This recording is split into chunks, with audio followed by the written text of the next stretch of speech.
સુરતમાં નશામાં ધૂત નબીરાએ લક્ઝુરિયસ કારને બેફામ દોડાવી 10 વાહનોને અડફેટે લીધા, 3ની હાલત ગંભીર।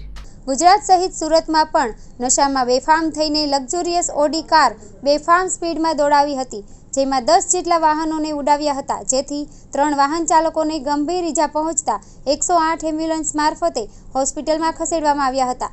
બીજી તરફ અકસ્માત સર્જનાર નબીરાને ઝડપથી લઈને પોલીસ હવાલે કરાયો હતો। વેસુ કેનાલ રોડ પર જીડી ગોયંકા સ્કૂલ નજીક બેફામ ગતિએ દોડી આવેલી ઓડી કારે રોડની કિનારે ઊભેલી 8 થી 10 બાઇકને અડફેટે લઈ લીધી હતી, જેથી લોકોને ગંભીર ઈજાઓ પહોંચી હતી। નશામાં ધૂત ઓડી ચાલકે લોકોથી બચવા માટે ગાડી વધુ ગતિએ હંકારી હતી અને ભાગી ગયો હતો। અકસ્માત સર્જ્યા બાદ કારના ડાબા ટાયરમાં પંચર પડી જતા 150 મીટર આગળ જઈ ગાડી રોકાઈ ગઈ હતી। એક્સિડન્ટની ઘટનાને લઈને લોકો કારનો પીછો કરી ત્યાં પહોંચી ગયા હતા। ઘટનામાં ઘવાયેલા 3 લોકોને સ્થાનિકોએ 108 એમ્બ્યુલન્સને બોલાવીને હોસ્પિટલમાં સારવાર માટે મોકલી આપ્યા હતા। કાર ચાલક રિકેશ ચંદમલ ભાટિયાને પોલીસ સ્ટેશને લઈ ગઈ હતી। વધુમાં જણાવ્યા મળેલી માહિતી મુજબ કાર ચાલકની પોલીસે ધરપકડ કરી ત્યારે તે નશામાં ધૂત હતો।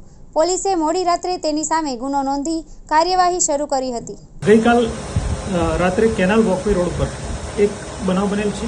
બનાવની હકીકત એવી છે કે પપ્પુ ચાની લારી પાસે એક ગાડી ચાલક જેનું નામ છે રિંકેશ ચંદ્રલાલ ભાટિયા, જે પોતે પૂર ઝડપે અને ગફલતભરી રીતે ચલાવતા હતા અને ચાની લારી પર ઉભેલા 3 બાઇકોને અડફેટે લીધા, જેમાં નાની મોટી ઈજા 4 જણને થઈ હતી, જે પૈકી દીપક હરીશચંદ્ર શિરાડેને માથાના ભાગે તેમજ કાનના ભાગે વાગેલું છે, જે મૈત્રી હોસ્પિટલમાં એડમિટ છે, અને બીજા ભોગ બનનાર જે માણસો છે તે નાની મોટી ઈજાઓનો ભોગ બનેલ છે।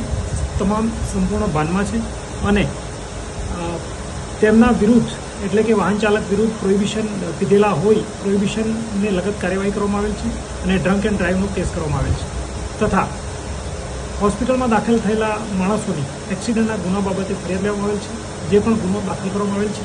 આગળની તપાસ ચાલુ છે અને સદર આરોપી છે તેનું લાયસન્સ કબજે કરી આરટીઓમાં રદ કરવા માટે પોલીસે તજવીજ હાથ ધરેલ છે।